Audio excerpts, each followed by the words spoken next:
normally do a deeper dive on Monday, but this week I'm going to do an overreaction Monday.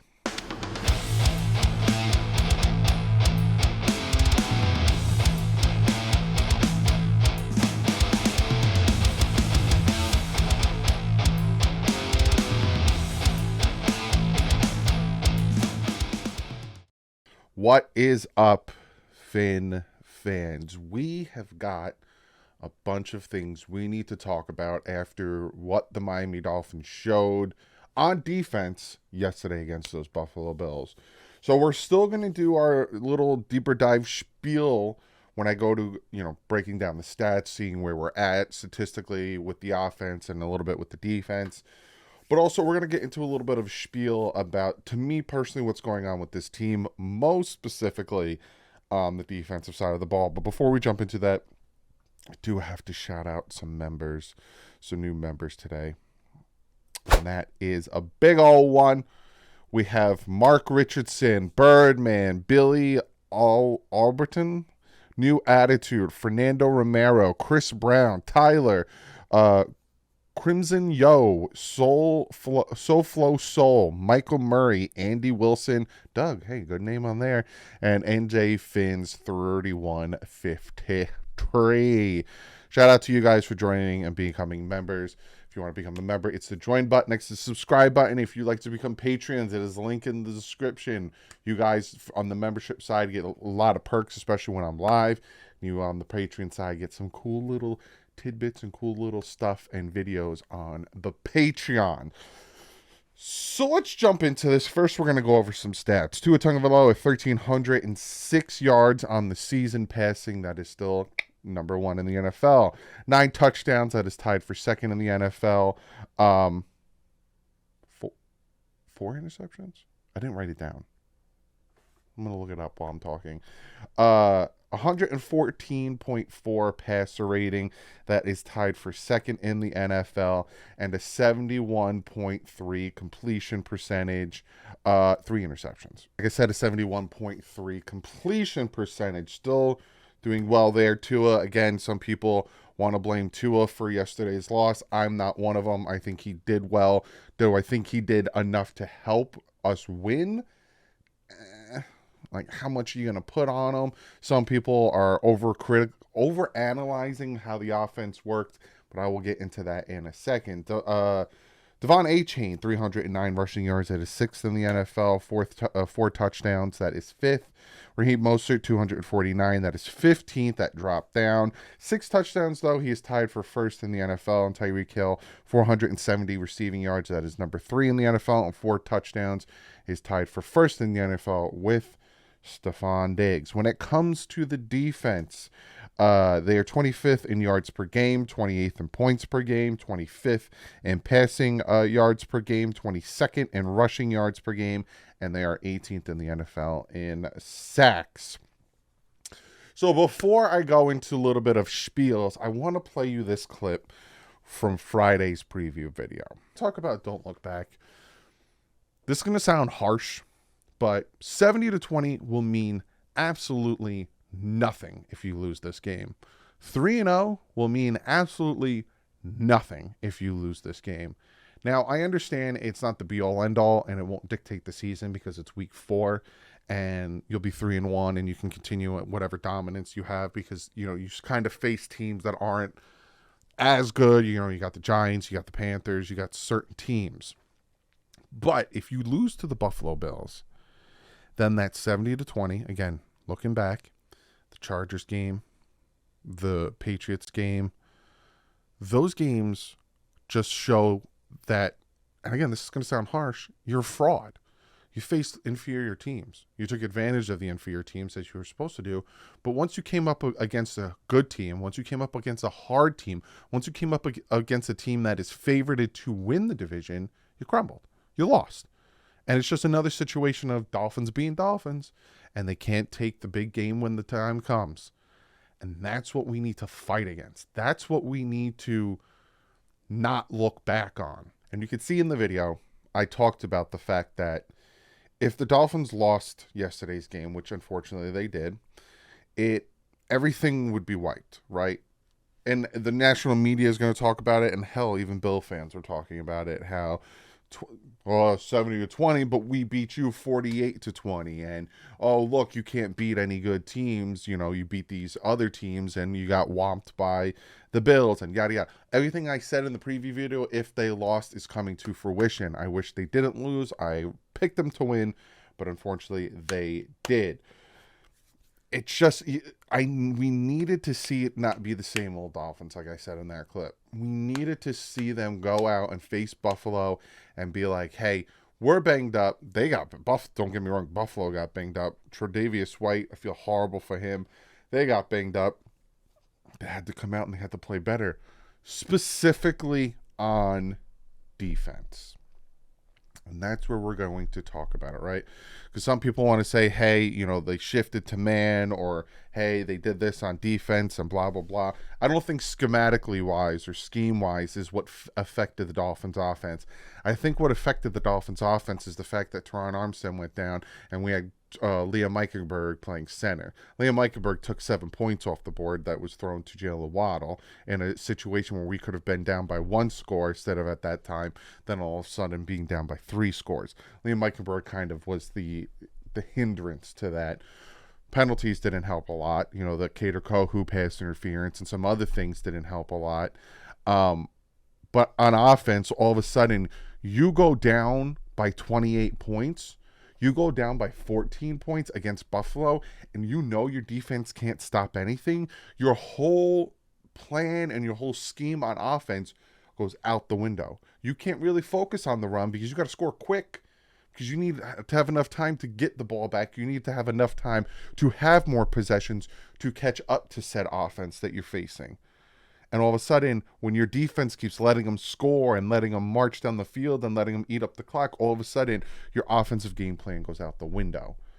So, to me, again, this is my opinion, I don't think what happened to the offense has much to do with McDaniel, with Tua, with Hill, with Waddle, with any of that stuff. I think a lot of it has to do with the urgency on offense to match what the Bills were doing to our defense, and then the injuries on the offensive line. Again, another urgency for Tua to get the ball out quick, not allowing plays to develop down the field. I think that's what happened to the offense. I don't think it had anything to do with, see, told you Tua's a scheme player, and if he's not in the scheme where he doesn't have anything perfect around him, he's going to suck and da-da-da. I don't think it had anything to do with that. I think it 100% had to do with the fact of we had to play catch-up because our defense couldn't make a stop, and they were sending a ton of pressure. Our offensive line couldn't give anybody any time to throw the ball. That's my opinion. I could be wrong, but that's my opinion. Let's talk about the defense. Now, I'm going to read you something that's from Vic Fangio's presser, because not everyone, but I would say a good 20% of the fan base wants to fire Fangio after that game. This is a presser from Fangio on August 4th of this year. We have some good talent at some positions. We need to find guys that are able to play good and execute at all 11 positions. We're working to get that done. We are not a finished product by any means, but we are working to get that done. He told us on August 4th that he is looking for players to execute and play good at all 11 positions. He told us on August 4th that there are holes in the defense. We have some good talent. We have some good talent at some positions. Me personally, I think he's talking of Javon Holland. I think he's talking about some other positions. I'm not going to assume. You know, Jalen Phillips has been banged up. We really haven't been able to see much from him. Christian Wilkins, I don't know what's going on with him, but during the camp, he was really showing up. I think those were kind of the areas he was talking. And then he said, we need to find guys that are able to play good and execute at all 11 positions. So he was even telling us that there are areas in this team that need to step up. Prime example, the progress, but we're not where we need to be just yet. Hopefully by game one of them or someone else will surface at that position. Talking about the cornerback position. Talking about the linebacker position. Fangio also hinted that new inside linebacker David Long isn't performing as well as the media seems to think. Saying the newcomer Miami signed to a 2-year deal worth $10 million has been too inconsistent. Fangio also wasn't pleased with what he's seen from the backup inside linebackers, which explains why Andrew Van Ginkel is being cross-trained at both inside and outside linebacker. On August 4th, Fangio was trying to tell us it's a work in progress. There's some things that need to be worked on. I was trying to tell you guys before the season started, if you think that this defense is going to come in and be a number 1, number 5, number 10, number 15, a top 10 defense, you're going to be sadly mistaken. I told you guys that. I told you it's a work in progress. What I'm hearing from you guys, and this is one of the major reasons I kind of switched up today's style of video, is because after the game I had conversations with you guys on Twitter. I read your comments in the comments on the review, the recap video. A lot of you guys want that instant gratification, right? A lot of you guys want it to be like that. Hey, Josh Boyer did better, blah, blah, blah, even though technically he really didn't do much better. But hey, Josh Boyer did better. And what I'm realizing that some are failing to realize is Josh Boyer had a defense and had personnel that was built for the defense he ran for 3 years. From 2019 to 2022, they were putting pieces in for Flores / Boyer's defense. And then when Boyer took over, it was still the same personnel that was built for that defense. Now, Fangio's coming in, and he's running a different style of defense. But he's inheriting Boyer and Fangio's defensive players. You're not going to say, wipe all 11 out, I'm just going to start adding my pieces.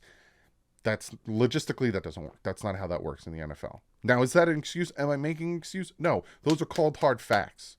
Those are literal, cold, hard facts. Does that take away the blame from Vic Fangio on what's going on with this defense? No. And I will get to that. I'm just kind of explaining where we're at going into week 5 with our defense being bottom 10 in the NFL. So he needs to add. He added Jalen Ramsey. Brought back Andrew Van Ginkel. Look it up. He called Andrew Van Ginkel. Andrew Van Ginkel himself said that. He was still a free agent, and Vic Fangio himself called Andrew Van Ginkel and said, we need you to come back. We want to re-sign you. Come back to Miami. He's the only guy on the outside linebacker position who is being a disruptor. He had 2 sacks yesterday. Andrew Van Ginkel. That is a Vic Fangio guy. You know who else is a Vic Fangio guy? Javon Holland is a Vic Fangio guy. Look how well he's playing. He does not have his guys. Now, is that an excuse for this being bad? No, not at all. He needs to be able, you are one of the best defensive coordinators in the NFL. You need to be able to cover up the holes, cover up the lacking on that defense. If you look at what I saw, and I was like, this makes a ton of sense. Look at what Vic Fangio did in Chicago, right? He took on Chicago's defense. It wasn't great, and it wasn't, again, the personnel that he was going to run. 2015, it was the 20th ranked defense. 2016, it was the 24th ranked defense. And all of a sudden, after 2 years, he got his guys in there, and he was able to fully implement his defense. 2017, 9th ranked defense. 2018, 1st ranked defense. Now, am I telling you this is going to take 2 years? I don't know. I hope to God it won't, because we can't wait 2 years. What we have planned and how this team was built, you can't wait 2 years. But to sit here and be at week 4 and want to burn it down because you had a bad game against Buffalo in Buffalo, right? That's the other thing we got to remember. We were in Buffalo. Not an excuse, but still, you're in Buffalo. You have to do better, but also you're in Buffalo. That defense, oh my God, needed to do any better. But going into week 5, we want to burn it down. There's hashtag Fire Fangio in some of my replies on Twitter. Like, we're really there. That's why this is an Overreaction Monday. Because it's a whole overreaction. The fact that, yes, looking at that Bills game, losing 48-20, sucked. You lose by 28 points. It sucks. It's horrible. Move on, right? I said last week, We won 70-20. Fine and dandy. I said it in the clip. Don't look back. Move on. On to the next game. This one, we're moving on quicker because it wasn't a win and it wasn't such a dominant win. We're moving on quicker. On to New York. That's what you do. Lick your wounds and you move on. You bounce back. You don't bounce back and you lose again, it's a problem. That's where, this is the adversity where now we really get to see who Mike McDaniel is. Because Mike McDaniel now, second year as a head coach, who are you? This is where we find out who you are. You just got your butt whooped in Buffalo. How are you going to bounce back against the Giants? How are you going to bounce back against the Panthers? You win those two games as you should, then all of a sudden you are 5-1 going prime time again against the Philadelphia Eagles, which is going to be a huge, huge game. You gotta bounce back from this. You cannot just sit back and wallow in this. Now, we have injuries. Everyone has injuries. Like I said, look at Buffalo. They're getting banged up with injuries. There's a ton of teams that are getting banged up with injuries. Heck, look at Cincinnati got beat by Tennessee. No one saw that coming. There are teams that are in a situation right now where you're like, what is going on? The Houston Texans beat the Steelers. It's all about how you bounce back. But there is something that needs to be addressed with this defense. Where the flip and the flim-flam is the pass rush. Why is it just Andrew Van Ginkel? And to me, I gave benefit of the doubt. Come on. Do something.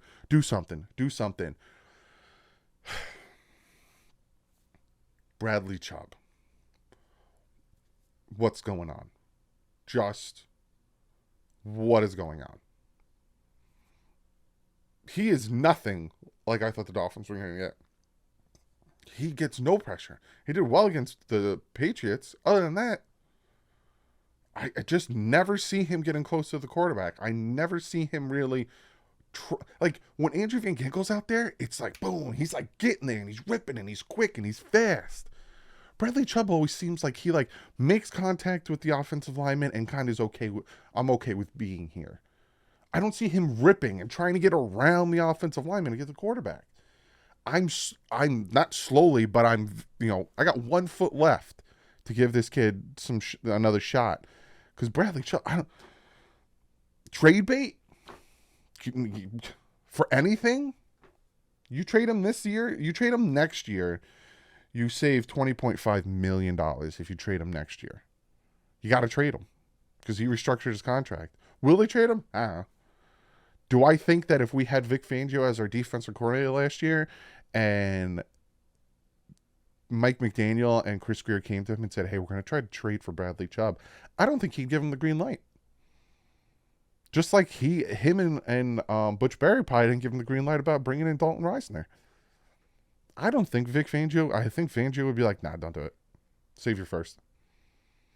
He doesn't have the motor. He doesn't have the motivation. He doesn't have, like, whatever it is that's going on with him. I think Vic Fangio would have said to Greer and McDaniel, don't do it.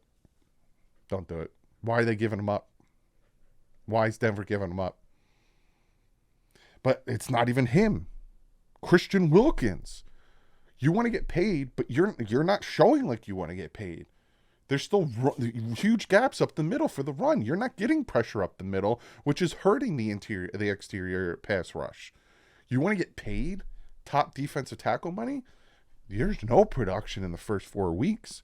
Again, everyone wants to blame Vic Fangio, but the personnel on the field. He inherited, you want to say, look at the defense he inherited. Of course, Bradley Chubb, Jalen Phillips, Christian Wilkins, Sealer, Xavier Howard, Javon Holland. You can even say like Baker, David Long. Look at this defense. Come on. But where are they producing? They're not producing on the field. Fangio can call any scheme or any play that he can to help these guys. But if you're not, and it's not even like they're getting double teamed. I'll show it in this week's film. And they're not getting off their blocks, right? Sealer, I think he had a sack today, but still, you got paid. You disappeared for the past first 4 weeks. Jerome Baker, that man, I don't see him being a Dolphin next year. $9.9 million they saved by cutting him next year. If they trade him this year, $8.7 million. Possible trade bait. Emmanuel Ogba next year. Again, I haven't seen much from him at all. He gets cut next year. That's $13.8 million in savings. And David Long Jr., $4.5 million savings if he gets cut next year. I'm not talking next year as in the season's over, but I'm just giving you a little bit of a look ahead. You get rid of 3 guys in Jerome Baker, Emmanuel Ogba, and David Long Jr. That's, I'm doing math real quick. That's about $26 million in savings. I know for a fact, not like I have inside sources, but I'm just using an educated guess. Dolphins are really going to focus on the defense next year. Fangio, who do you want? Fangio, what are you thinking? Because the offense is fine. The only thing you got to worry about with the offense is offensive line. The offense is fine. We got our receivers. We got our running backs. Tight end isn't a problem. Maybe add one in the draft. Offensive line's a problem. It's the defense. Pass rush. Middle linebackers. There's your problem. And that's what's going to get addressed next year. Because where is the pass rush? Why can't we get an organic pass rush out of our front 4? Why do we have to blitz? Why am I seeing that in the comment section on live streams? Why aren't we blitzing? We should blitz more. Blitz, blitz, blitz. You blitz, and the blitz doesn't get there like it wasn't last year, you're leaving a man open. You remember watching the games and getting frustrated because in the red zone, we send a blitz and the running back just goes out, they dump it to him as a touchdown? Aren't you tired of that? Don't you want to have an organic pass rush with the front 4? Where is it?